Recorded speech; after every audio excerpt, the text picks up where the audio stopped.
Chatting with us in the studio right now, we have Andrea Goeglein. We're going to be talking about books that matter if you let them. Don't buy the book, sit it on the shelf, and let it gather dust. You don't use the message. It's just a bunch of words unless you put it in action, of course. And books that matter if you let them, powering personal change one page at a time. Yes, yes. Now, before we get into the book you have chosen. Yes. The second Tuesday? The third Tuesday of each month, we'll be doing this segment on the show, where, as bringing my background as an expert in positive psychology, as we've talked about over a number of shows, and what I have found doing the Prescott Professional Women's Conference and many other things in my business is that there is such a wealth of knowledge on our library shelves, on the shelves in our home, in the bookstores in our towns, that people are buying but then generally not using.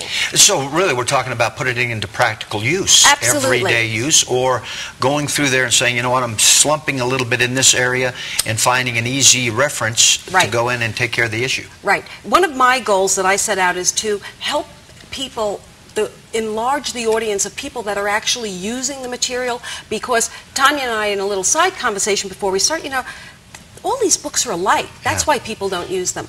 And there is a lot of truth in that.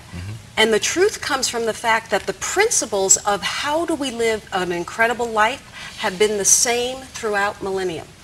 And the fact that now there's zillions of books just almost becomes a state of overwhelm. That, okay, we'll buy it because there's a... And which one do we buy? Correct. Yeah. Correct. Keeping in mind, of course, as you said, nothing new under the universe, of course.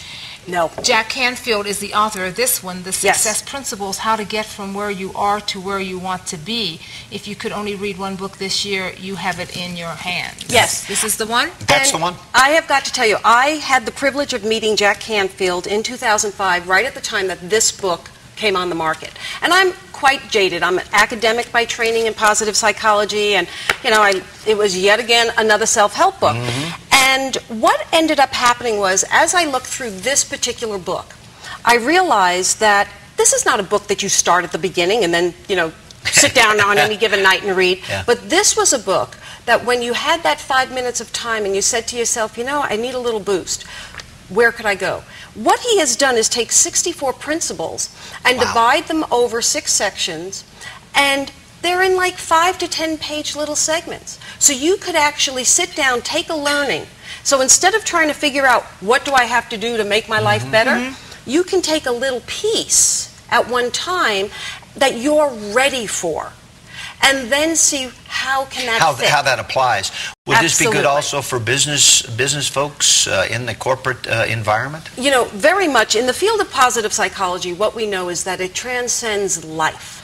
Success is the concept of you feeling good about your life and how you contribute to your life, your immediate family's life, and then as you progress down the path, how do I affect my community and larger institutions? So absolutely. All the things about a successful life, as we've industrialized, we've just applied the same exact goal setting, which is something you hear all the time. That actually came out of athletics. The study of goal setting came out of athletics, and how they got visualization, which is quite the craze at this moment. Well, it's a craze that has many, many generations behind it, and started out with athletes not only seeing what it was like to get the trophy, but actually playing in their mind every step of the race. And that was something that coaches... So virtual success we're talking about in today's lingo. Virtual success, and you got to see it. Yes. Now, interesting, you said 64. Yes. What are some of those that we may not have heard about? Okay, what I hope to do as we discuss these things is, number one, always remember books are available in the library. This is something you can do for free, and I always try and stress that. People want to many times use time and money as the reason why they can't get something done. If you've got the time to get to the library, you can get the book.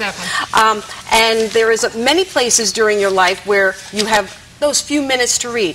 What Jack has done in this book, which I think is phenomenal, and one of the things that you should know about self-help books that I learned through my academic training, generally you just have to read the top paragraph and the end paragraph and you kind of get the message.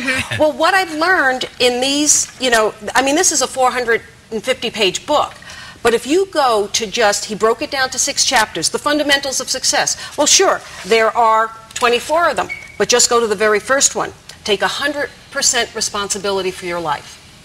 Now, that is something that transcends the workplace, your personal life, every relationship you have. But every self-help book on the shelf will have that in it. And what this does is get you, what he'll do in 10 short pages is talk about how, you know, we've become somewhat entitled. So if you just take responsibility for you, and that's what I mean, you just have to take this little bite at that time. And what I do know about self-help is that there was a line, you know, when the student is ready, the teacher appears. Or the book will appear in their hands. Thank you. And that's why there are so many of them. And why I respect this particular book so much is that what Jack has done is over his 30-year career, seen the different things, seen how they work, and then put them into a language that, unlike myself, that really gets far too academic from time to time,